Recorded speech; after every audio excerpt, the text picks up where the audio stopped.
Hello, dear friends. I am Anand Sonanis from Mahatma Gandhi Vidya Mandir's MHG College, HSC Vocational Department, Malegaon Camp, Nasik. Dear students, once again, I welcome all of you in this video lecture. Today, in this video lecture, we are going to learn second part of the lesson 1.3, the call of the soil. So let's look at the second part of this lesson, which is the subtitle of this lesson also. The second part, now here we are beginning. This is a second part where we had reached in the last first video lecture, the scent of Christ. This is a new part, second part of this lesson.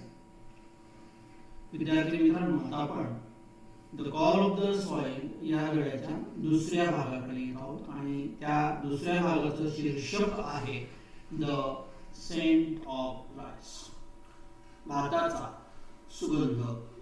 आता इथे कशा पद्धतीने तांदळाचं बियाणं लेखक मिळवतो आणि ते पण जुन्या पद्धतीचं, ट्रॅडिशनल पद्धतीचं, की ज्याचा शोध लेखक खूप मोठ्या प्रमाणात घेतो, कारण त्या तांदळाचं जे बियाणं आहे ते अत्यंत दुर्मिळ आहे, सहसा कुठेही उपलब्ध होत नाही. बऱ्याच अशा शेतकऱ्यांना त्या तांदळाचं नावही माहीत नाही आणि त्यांच्याकडे त्याचं बियाणं सुद्धा नाही. तर आपण बघूया की लेखकाने हे जे काही संशोधन केलेलं आहे या तांदूळाविषयी ते आपण बघूया. The scent of rice. The first year I was late of rice sowing season. आता पहिलं वर्ष होतं शेती करण्याचं आणि म्हणून तांदूळ पेरण्यासाठी लेखकाला उशीर झाला होता. म्हणजे तांदळाची जी बियाणे असतात त्या बियाणांचा शोध घेणं, त्याचा अभ्यास करणं, याच्यासाठी त्यांना फारसा वेळ नसल्यामुळे आणि तांदूळ पेरण्याचा जो सीझन आहे तो ऑलरेडी त्याच्यामध्ये खूप उशीर झालेला होता आणि म्हणून लेखकाला GR4 नावाची तांदळाची व्हरायटी जमिनीमध्ये पेरावी लागते. म्हणून लेखक काय सांगताय की the first year I was late for the rice sowing season. पहिलं वर्ष होतं भात पेरण्यासाठी म्हणून आणि नाईलाजाने त्याला रिसॉर्ट म्हणजे आश्रय घेणे GR4 या हायब्रिड जातीच्या बियाणाचा आधार घ्यावा लागला. GR4 ही तांदळाची एक हायब्रिड जात आहे. GR4 ही तांदळाची एक हायब्रिड जात आहे आणि नाईलाजाने पेरणीला उशीर झाल्यामुळे लेखकाला आता GR4 या तांदूळाची पेरणी शेतामध्ये करावी लागली. खरं म्हणजे लेखकाचा हायब्रिड बियाणांना सुद्धा विरोध आहे, पण इथे नाईलाज म्हणून त्याने तेवढं वर्ष GR4 या बियाणाची पेरणी केलेली दिसते. And that was short term. आणि GR4 हा जो तांदूळ आहे हा कमी कालावधीत येणारा तांदूळ आहे किंवा कमी कालावधीचं ते पीक आहे. And recommended by the agriculture officer Kosbad या ठिकाणचा जो कृषी अधिकारी आहे त्यांनी शिफारस केलेली आहे की शेतकऱ्यांनी GR4 या तांदळाच्या बियाणाची लागवड करावी. The next year we decided that we would start early and try to find out some good traditional variety of rice to grow. आणि मग लेखक असा निश्चय करतात की पुढच्या वर्षापासून आपण तांदळाची जी जात आहे, चांगली आणि पारंपरिक अशा पद्धतीची जी जात आहे तर तिचा शोध घ्यायला आपण सुरुवात करायची आणि ती शोधून काढायची असा तो निर्णय घेतो, असा तो निश्चय करतो. म्हणजे लेखकाला इथे नैसर्गिक बियाणं मिळवायचं आहे. म्हणजे तांदळाचा जे आजच्या काळामध्ये हायब्रिड बियाणाचा वापर केला जातो, तर त्याऐवजी त्याला जुन्या पद्धतीचं, पारंपरिक पद्धतीचं तांदळाचं बियाणं मिळवणं अपेक्षित आहे. आणि म्हणून तो असा निश्चय करतो की आपण जुन्या पद्धतीचं, पारंपरिक अशा पद्धतीचं तांदळाचं बियाणं शोधायचं आणि ते आपल्या शेतामध्ये लावायचं. We had read about traditional varieties of rice. आता लेखकाला वाचनाची आवड असल्यामुळे त्याने पारंपरिक अशा अनेक तांदळाच्या व्हरायटीज, विविध जातींविषयी वाचलेलं असतं. and knew that they did not require high inputs of fertilizers. आणि त्याचा असाही अभ्यास आहे की जुन्या पारंपरिक पद्धतीची जी तांदळाची बियाणं आहे त्यांना जास्त रासायनिक खतांची आवश्यकता नसते. These varieties were also quite strong and resisted pests. आणि ही जी जुनी पारंपरिक तांदळाची जी व्हरायटी आहे किंवा ज्या जाती आहेत त्या तांदळाच्या जातींना अधिक प्रमाणात खतांची पण गरज नसते किंवा कीटकनाशकांची पण गरज नसते. मुळातच त्यांच्यामध्ये एवढी प्रतिकारशक्ती असते की निसर्गामध्ये त्यांचं जे पीक आहे किंवा त्यांची जी वाढ आहे ती मोठ्या प्रमाणात होते. आणि म्हणून लेखकाला असं वाटतं की आपण पारंपरिक अशा तांदळाच्या बियाणाचा शोध घ्यायचा. आणि म्हणून पुढच्या वर्षासाठी तो आता त्याविषयी संशोधन करायचं ठरवतो. We were sure that it was this type that would grow well in our farm. आणि आम्हाला खात्री होती की अशा प्रकारची जी बीजावळ आहे किंवा तांदळाचं जे बियाणं आहे ते शेतामध्ये चांगल्या प्रकारे वाढू शकेल. We did not use any chemicals at all. म्हणजे जिथे ज्या शेतात ते रासायनिक पदार्थांचा वापर करत नाही त्या शेतामध्ये अशा पारंपरिक बियाणांचा किंवा त्या तांदळाचा चांगल्या प्रकारे आपण जर लागवड केली तर त्याचं चांगलं पीक येऊ शकेल अशी त्यांना खात्री होती. Our previous year's experience and low yield had taught us lesson.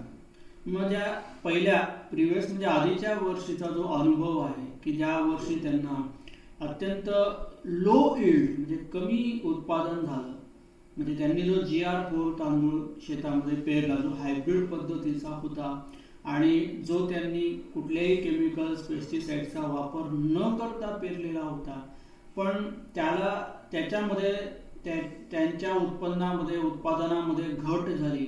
आणि म्हणून त्यांना असं वाटतं की आपण आता GR4 सारखी हायब्रिड किंवा कृत्रिम अशी तांदळाच्या जातीची लागवड न करता आपण पारंपरिक अशा बियाणाची लागवड करायची.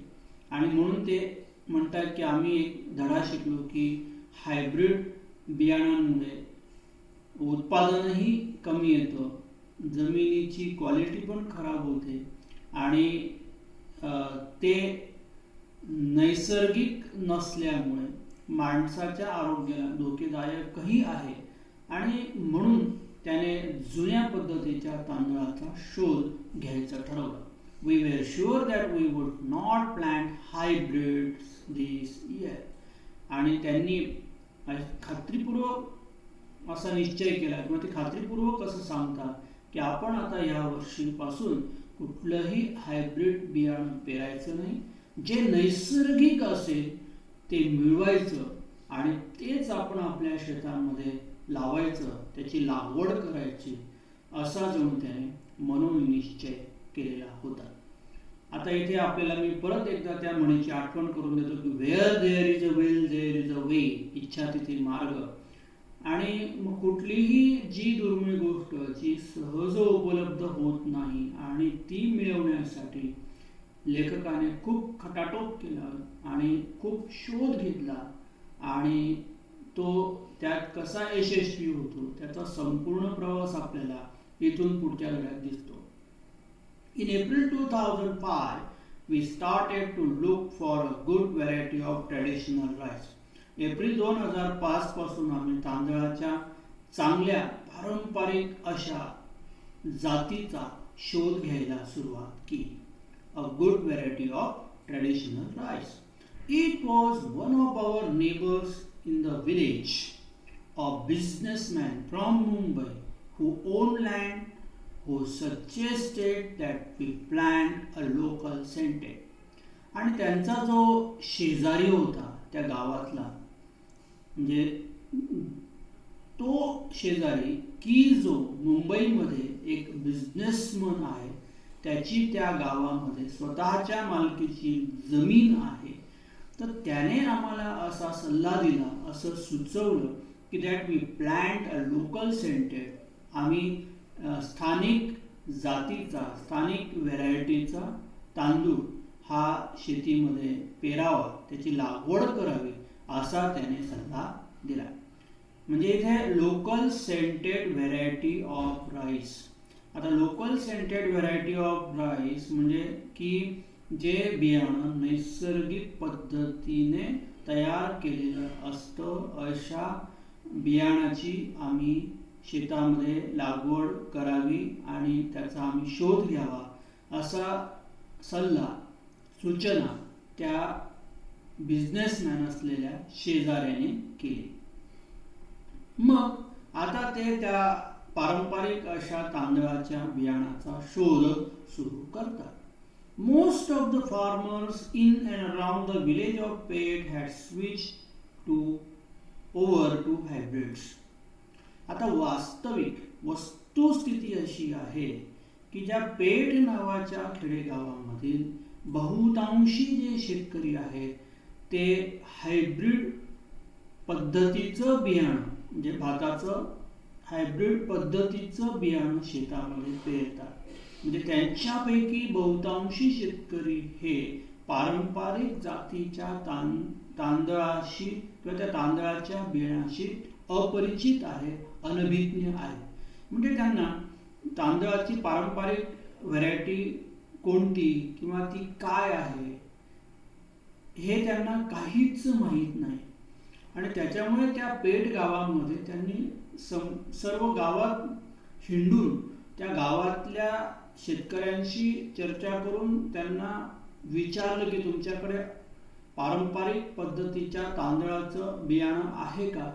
तर त्यांचा प्रतिसाद असा होता की त्यांच्यापैकी कोणालाही अशा बियाणाची माहिती नव्हती किंवा ज्ञान नव्हतं. बहुतांशी शेतकरी हे हायब्रिड जातीतच बियाणं पेरत होते. The younger generation of farmers thought I was crazy to ask for the desi variety as they called it. आणि जेव्हा त्या तरुण शेतकऱ्यांमध्ये त्यांनी ही चर्चा केली की आपल्याला पारंपरिक तांदळाची ट्रॅडिशनल राईस सीड्सचा शोध घ्यायचा आहे, जर तुम्हाला माहीत असेल तर तुम्ही मला सांगा, तुमच्याकडे असेल तर तुम्ही मला ते बियाणं द्या.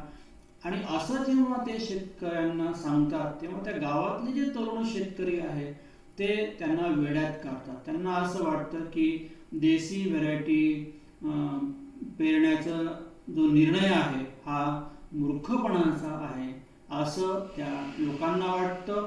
पण वास्तविक हा जो मूर्खपणा किंवा वेडेपणा त्या लोकांना वाटतो त्यात लेखकाचा एक शहाणपणा आहे, त्याचं एक आत्मपरीक्षण आहे, त्याचा अभ्यास आहे.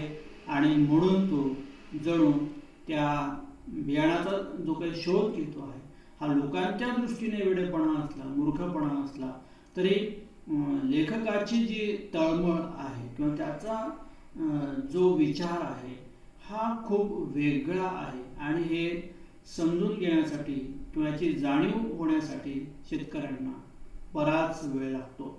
My regular visits to the villages around searching for a good traditional variety also did not yield any results and we were almost giving up hope. आता लेखकाने सर्वप्रथम पारंपरिक तांदळाच्या बियाणाचा शोध हा त्या पेठ गावामध्ये केला. आता पेठ गावामध्ये त्यांनी सर्व शोध घेतल्यानंतर त्यांना कुठेही ते बियाणं आढळून आलं नाही, मिळालं नाही.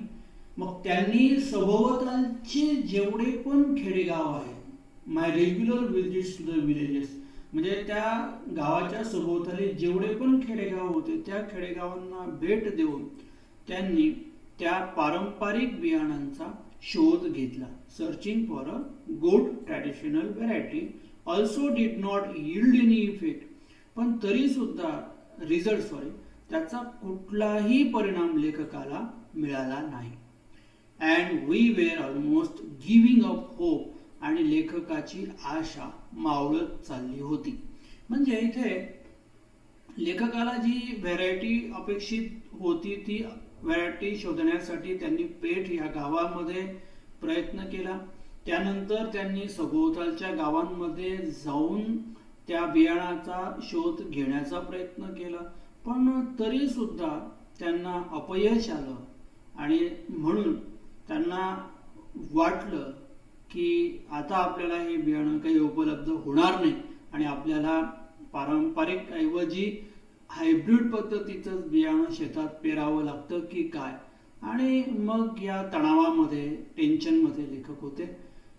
पण तरी सुद्धा त्यांनी त्यांचा निश्चय सोडलेला नव्हता. He did not give up his determination of finding the traditional variety of rice.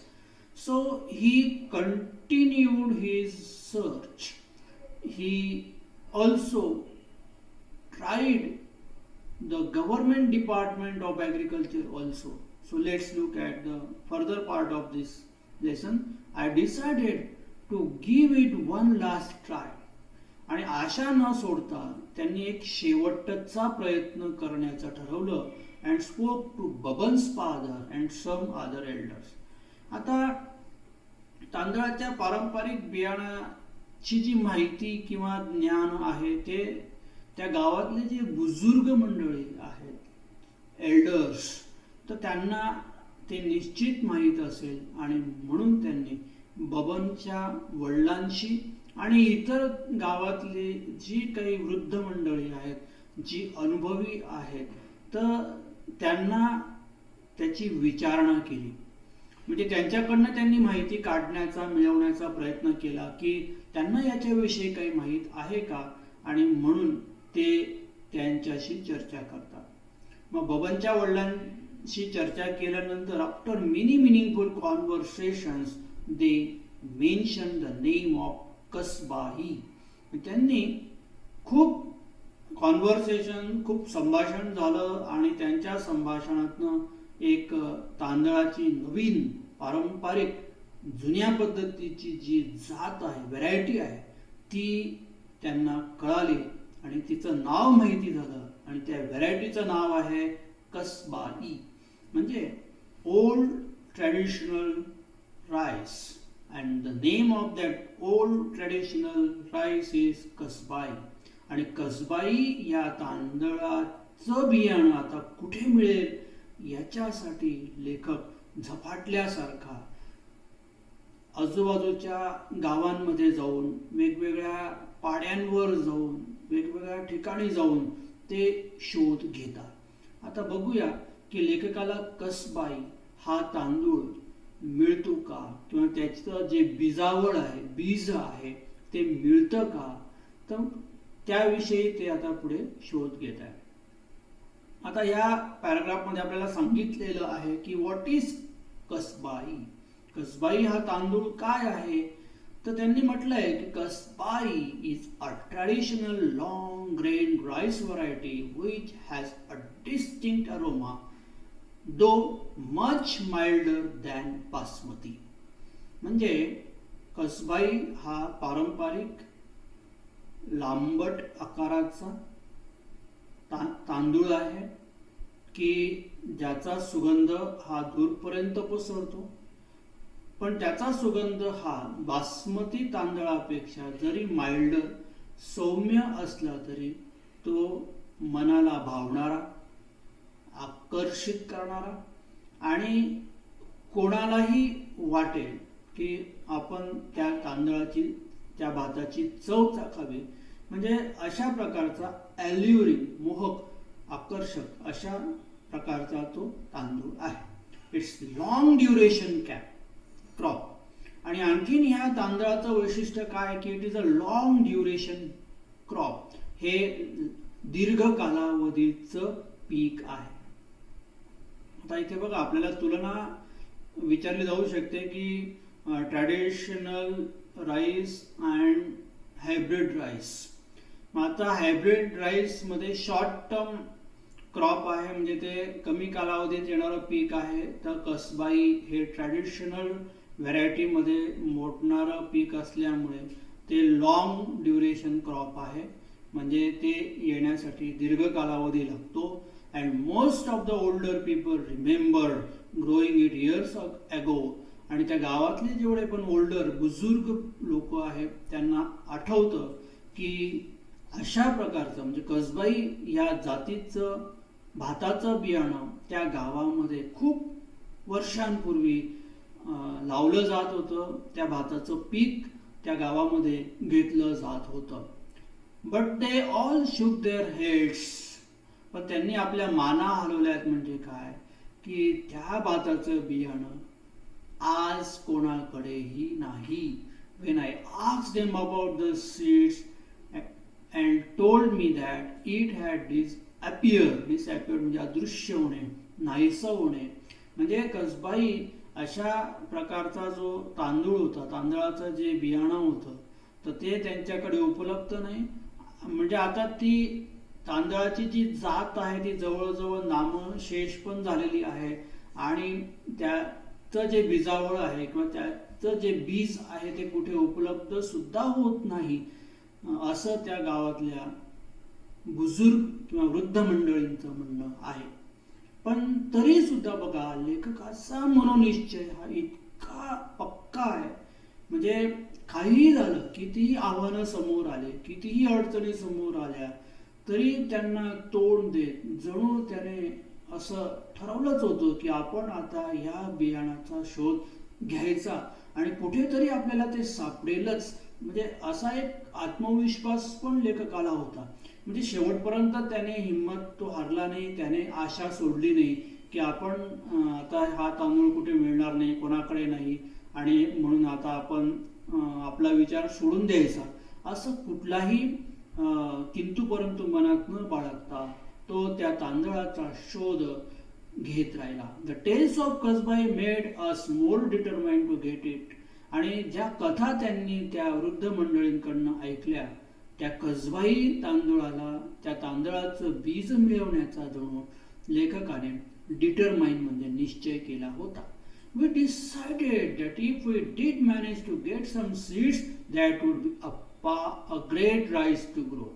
म्हणजे आम्ही असा निश्चय केला की जर आम्ही मॅनेज टू गेट म्हणजे यशस्वी झालो, मॅनेज टू गेट म्हणजे काय, जर आपण ते बियाणं मिळवण्यात यशस्वी झालो, थोडं जरी आपल्याला बियाणं आपण मिळालं आपल्या शेतामध्ये, तर आपल्याला त्याच्यामधून आणखीन जास्त बियाणं तयार करून आपण मोठ्या प्रमाणामध्ये भाताची लागवड आपल्या शेतात करू शकतो. I thought the government may no something about it. आता ठीक आहे की त्या गावातल्या लोकांना, त्या गावातल्या वृद्ध किंवा बुजुर्ग मंडळींना कसबाई तांदळाच्या जातीची माहिती आहे. त्या गावातले इतर शेतकऱ्यांना, लोकांना किंवा तरुण मंडळींना तर त्याचं नावही माहीत नाही आणि अशी कुठली तांदळाची जात असते हे पण त्यांना माहीत नव्हतं.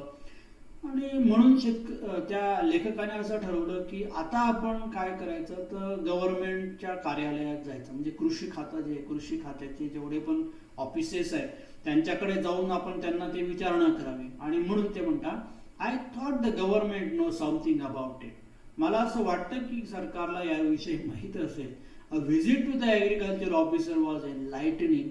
आणि मग त्यांनी कृषी अधिकाऱ्याला भेट दिली की जी भेट त्यांच्या ज्ञानात भर घालणारी होती. एनलाइटनिंग म्हणजे give a greater knowledge and understanding, म्हणजे त्यांच्या ज्ञानात आणि समजुतीमध्ये फरक पडला, म्हणजे प्रभाव पडला.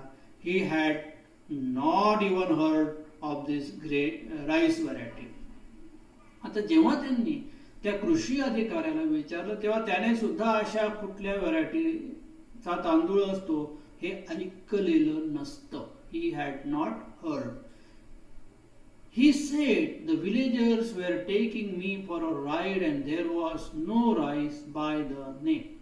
आणि अशा कुठल्याही प्रकारचा तांदूळ नसतो असं जणू त्या गावातली लोक सांगत होती. त्या कृषी खात्यातला कृषी अधिकारी त्यांना सांगत होता. He rattled off the names of a number of latest hybrids. मग त्या कृषी अधिकाऱ्याने इतर हायब्रिड जातींची नावं जणू त्यांना तोंडीपाठ सांगितली. ही रॅटल्ड ऑफ म्हणजे टॉक रॅपिडली ॲट लेंथ म्हणजे वेगाने बोलणे.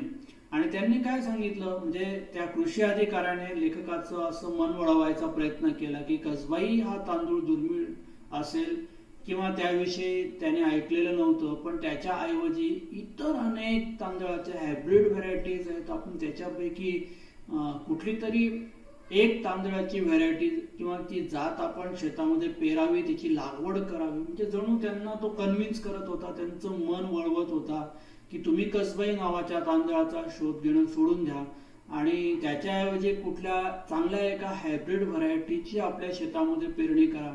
तर हे जेव्हा तो कृषी अधिकारी सांगत होता तेव्हा लेखकाच्या मनाला ते थोडंही पटणारं नव्हतं, कारण त्याच्या मनामध्ये एकदा ते ठरलं होतं ना की आपण त्याचा शोध घ्यायचा.